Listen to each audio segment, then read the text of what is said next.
What is going on, everyone? Welcome to 24/7 Football for a transfer rumours on the move video where we discuss the latest transfer rumours. And I've got Dev here from the Full Time Podcast again. Loves 24/7 Football, does Dev? So he's on again. Dev, you okay, mate? Yeah, all good, mate. Can't stay away from the channel, clearly. That's it.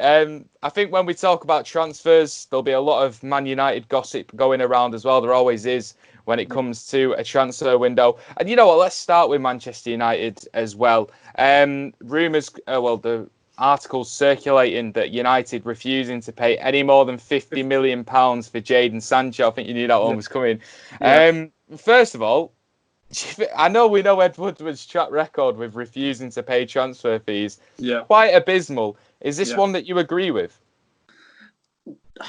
No, I don't. I think it's going to be... Because when did I hear this? I think when United were playing Brighton, was it like Shreves or Neville? One of them said it. It was just, this is the first in a very long transfer saga.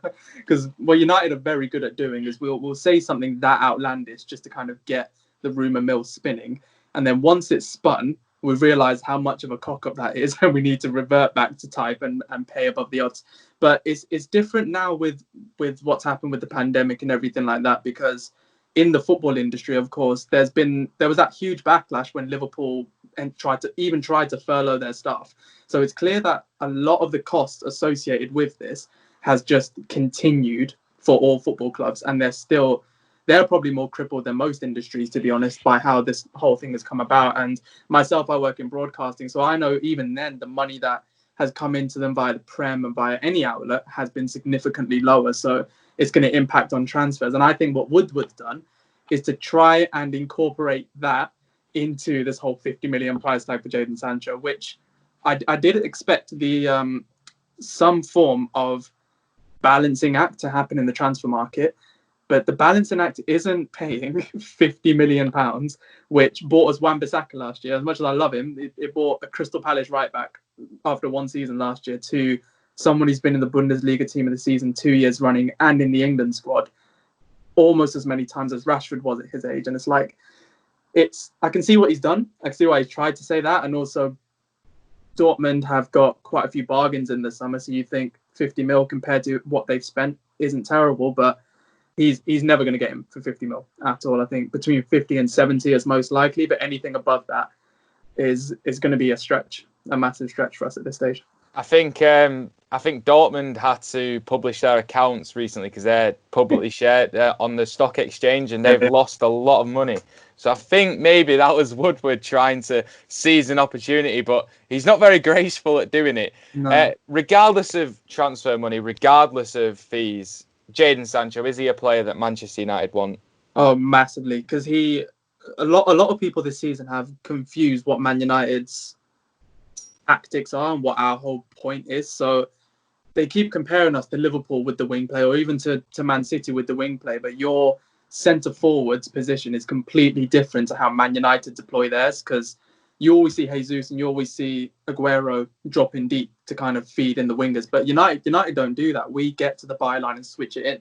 That's how Martial scored 2 of his goals against Sheffield United. So Sancho is he is Dan James, but more intelligent on the ball. Yeah, I was going to say. Like, I love Dan James. He's a lovely lad. I really do. But he's quick and he's very nimble and very, very light on his feet. But you add in a bit of skill, you add in a bit of experience and a bit of strength and mental sort of awareness on what's on the pitch. That's what you have in Jadon Sancho, and that's exactly what he misses out on. Whether that's translated into 60 million quid isn't for me to decide. I don't care. I don't care. No real United fan cares how much we spend on the player, because that ship has sailed.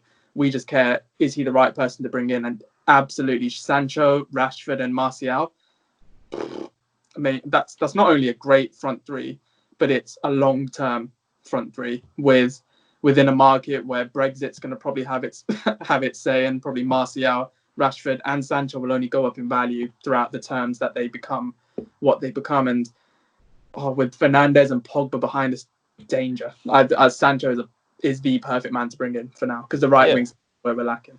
Absolutely. 20 goals, 20 assists. I mean, he seems like the man. And if United fans, as much as 2020 has been poor, if they can end it with Bruno Fernandes and Sancho in the team, it's Not a bad. it's a good sacrifice. No.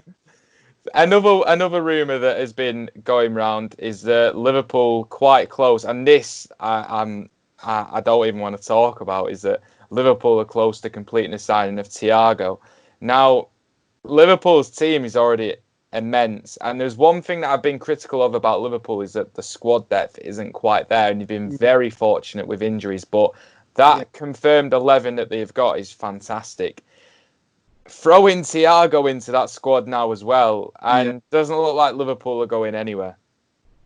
I mean, I've said for years, really, before the channel, before the book, or before anything kind of came into fruition, that Thiago is probably the most criminally underrated central midfielder in world football, and he has been for about 3 years. He's had a few injuries, and and that's only going to ever play against you in this game. But he's one of, if not the best, ball controllers and most technically gifted midfielders out there right now. I can't really think of many who beat him. He's nimble, he's slight, he's got incredible vision, a great arsenal of passing skills, and he just seems to know what he wants to do before the ball even gets there. And something Liverpool have lacked is that they have relied on Firmino and relied on their front three a bit too much, because Firmino is always the one linking everything up, and he's got a few assists, but his goal return hasn't been very strong at all. So you add in an extra creative spark in that midfield just to alleviate the pressure off of him, and you got two people to worry about. It's just going to be dangerous. But on the flip side as well is that Liverpool right now, their 11 is near on perfect of what you need in terms of balance in the squad, because you have all of that attacking stuff up top, and they'll press up until the ball leaves the penalty area, but they won't do much else after that. Conserve their energy for when they need it. And the midfield, Fabinho, Wijnaldum, Henderson, nitty-gritty players who will get on to give the ball off to who's more better gifted to deal with it. So you think if they do bring in Thiago, and Lord knows I hope they don't, especially when United was supposed to get him under Moyes, which hurts even more. But if they bring him in, will that distort their defensive balance in the midfield? Will they have to rethink that? That's the only fake consolation I can dream of right now. That's the only hope I have if they do buy him. And he is 28, 29, so he could be getting on a bit, and he could get injured. I never want to wish that upon any footballer, but if he does go there, God, I hope he gets injured. But yeah, if not, then that could be Liverpool's set for another 2 to 3 years of top flight dominance, really, unless City or even Chelsea can do something about it. But yeah, scary. I don't like thinking about it. It is scary to think about. Thiago, I mean, when you're a midfielder that has gone from Barcelona to Bayern Munich with Pep, and as a midfielder that Pep admires, you know he's already a good player. Yeah. I mean, David Moyes would have signed him at Manchester United. So think about what you could have had there. You got Morgan Schneiderlin instead. Yeah, we could have Leighton Baines and all sorts, and then he just bought Fellaini and left. Yeah, exactly. I'm happy with Mata. That's about it. So you mentioned Liverpool's dominance. They could be going for Thiago. For me, personally, that'd be a fantastic move for Liverpool. And you talk about what can City do to catch up then. Rumours going around that they are close, well, very much in for the signing of Koulibaly from Napoli. Again, 29 years old. You're probably going to get maybe 4 great years out of him at centre-half. But we know that City's problems have lied in defence. A real partner for Aymeric Laporte, should they get Koulibaly in, and you're looking at City maybe as strong as they were 2 years ago again. Yeah, I mean, it's not a Pep signing though, is it? To sign, he signs world beaters by all stretch of the imagination, but there's some form of longevity with them. And there's that Van Dijk versus Koulibaly argument, but the argument is null and void for me. Van Dijk he came in knowing he was one of the most standout defenders in the Prem, and then you bring in Koulibaly, who's in a very defensive league, so it's very rough and tumble up over in Serie A. But to spend that much money during the financial fair play stuff with Koulibaly coming in, I don't know if he's going to dovetail that well with Laporte, because I think Laporte's like your best centre back. He's probably in for an Otamendi replacement to resign Otamendi to the bench, or even Stones to the bench. But it's not. I just don't think it would be a great move, to be honest. I think it's better off either getting a younger version of a Koulibaly, like an Upamecano, who I've always thought is the perfect person for any Premier League team to get in centre back, and who I want United to get, to be brutally honest. But I just think there are other options out there, and he's a fantastic centre back. There's no doubt in that. But he's found his comfort zone, I think, in Napoli, and take him out of that, I don't think you'll get the return you want. So I think it'll be a shame for Koulibaly to tarnish whatever he's done in Serie A by coming to City. But I think the way City play, especially on the pitch, like on the grass, like play out from the back, Koulibaly's not been brilliant at that, and it just all depends on how Pep uses him. He'll find a way. He's good. This is Pep. And to be fair, if Pep wants to sign someone, I don't say anything. I'd be really excited to get Koulibaly. I think a strong, powerful centre half is something that we really need. As he's right-footed, he can play on the right-hand side with Laporte. I think it could be special. But there is always going to be that lingering doubt over anyone who comes into the Premier League at that age from a foreign league. I mean, it's not as bad as coming from the French league, but, Serie A, coming into a Manchester City system, it will be difficult for him, but it's the type of player just to see how they can adapt and how they can improve. I fully agree that the fee during when we're being investigated for FFP is questionable, and only the club can have that answer for. But like you said before, I don't care how much money we spend. I just like watching the players. Another potential problem that Manchester United have got is Dean Henderson, because David De Gea maybe not at his best that we've seen consistently for maybe 5 years before, maybe 2 seasons ago. And Dean Henderson's really come into his own at Sheffield United. Now, there's rumours that he will not be a second goalkeeper at Manchester United. What would you feel was the ideal solution to this maybe problem coming up in the summer? I never want us to just give up on De Gea, and I feel like if you bring in the keeper, and if you're saying Henderson can replace him, then if you bring him back in, then expect him to give him game time over De Gea. I think that's only going to worsen whatever's been going on in David's head, and also because I think over the past 2 seasons, I don't think he's played brilliantly, and he has made some key mistakes, but they're mistakes that he's never made before. I think if we had this conversation 2 years ago, probably the best keeper in the world, and to forget all of that over 1 and a bit seasons of just a couple of, hit and misses either there. Like, even remember against Brighton, he's the one who kept us a clean sheet. A couple of fantastic saves there. He might have fumbled one against Spurs in the restart, and then he goes 2 minutes later just to thwart Son. So I think the ideal situation for me is if we give David that extra year just to kind of bounce back, recalibrate, and the defense is definitely better now. We've had about 13 clean sheets this season, unbeaten in 15, and he's just not up there on the saves chart like a Dubravka or a Leno or something. But in the past few seasons, he has been, and even last season, he was top 2 in the saves chart, top 2 clean sheets. And I think, he is still one of the best keepers in the world. He just needs to refine that form. So best scenario is to let Henderson continue what he's doing with Sheffield United and not let it be that 1 season wonder where everyone's asking what if. You bring him in too early, I think you spoil him. I think you give him too much to do and too much expectation. At a club like Man United, you spoil the young keeper, and keep him at Sheffield United where people love him already, where they cut him some slack, because he's made more clangers at the beginning of the season than De Gea would ever dream to do throughout the season, and people have kind of forgotten that. So he shouldn't be coming into United thinking he's going to be number 1 just yet. Give him another season, give David another season, along with Romero. I don't think it's broken, so we shouldn't be fixing it right now. After the season, we'll look again. If David's had a bad season and he wants to move, fair enough. Then I think he's earned it. And then we can bring Henderson in. But right now is just the wrong time.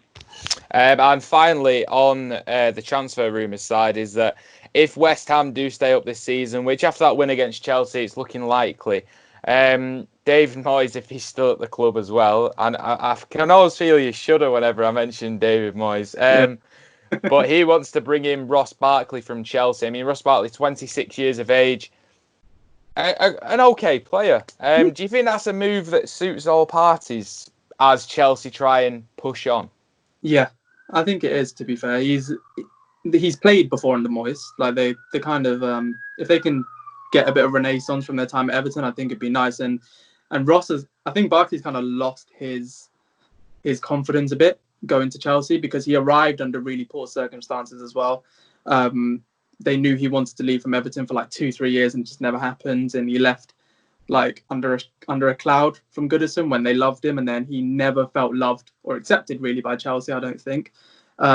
He's still a very good player, box to box. I think that's certainly where West Ham are lacking, because their midfield is poor, is very poor in the central midfield area. And as they kind of shown against Chelsea, like that's where Chelsea shone. They were poor in midfield but better on the wings, and that's maybe why they ended up winning in the circumstance they did. But if they can get him for, I don't know, between 15 and 20 mil, I think that's a fair enough deal. And considering they paid that much for Susek or whoever their centre midfielder is, bit of Premier League pedigree will suit them. And Chelsea will probably get a lot of wages off their books with Barkley. And if that can help finance another speculation one in Havertz, then that's definitely going to suit them for sure. All right, let's talk about Havertz then. We were going to end there, but you've mentioned Kai Havertz. He's such a silky player, isn't he? Yeah. One that probably you'd like to see at your own club. But Chelsea heavily linked, as well as getting Ziyech in, as well as getting Timo Werner in. That could be a scary prospect for next season. Yeah, if they get the formation right, it'll be brilliant. And also, Havertz reminds me of. Do you remember when Özil broke into the 2010 Germany squad? He reminds me of him so much. Just like I said, that silky, elegant sort of playmaker. He's got a better shot on him than Özil, and he's a dangerous set piece taker and everything. And I think Ziyech will have to wait and see. The jury's out for me on that. I think it's a good signing, but coming from Ajax, you just never know. You really never know with lads who come from the Eredivisie. Werner is an out-and-out striker. Is going to be brilliant in the Prem, I think. And if Werner can link up with Havertz, like they've proven with the Germany squad, then you're talking maybe not straight away title contenders, because I think their defense still needs quite a lot of work to keep up. But yeah, Liverpool and City will definitely have to watch their backs if they can get that right, and if United can get it right as well. So yeah, next season is going to be interesting. If all these big names, or at least one or two, come off, then we could see a bit of a change to the order at the top of the league, which I think, obviously you're biased, you're a City fan, I'm biased, I'm a United fan, but I want to see it change a bit. I want to see Chelsea back up there, just from football. Yeah, I think in terms of what you were just saying, and obviously me being a City fan, I think this would be not the most scared, the most apprehensive I've been going into a season, because teams are improving, and you're looking like you're going to have at least 5 teams next season that are going to be challenging. And if Chelsea get it right and they have the midfielders, including Mason Mount and Havertz going forward, Kante holding, that's a scary prospect in the centre. So I'm sure Chelsea fans will be wanting that one to come through. And what a great way to end it with Kai Havertz, such a special talent as well. So that was all the rumours for today. If we've missed anything, let us know in the comments below. Again, thank you for Dev for coming on. Check out the Full-Time Podcast. All the links are in the description below. And while you're here as well, subscribe to 24/7 Football, like the video, check out our website 247football.com, and we shall see you next time.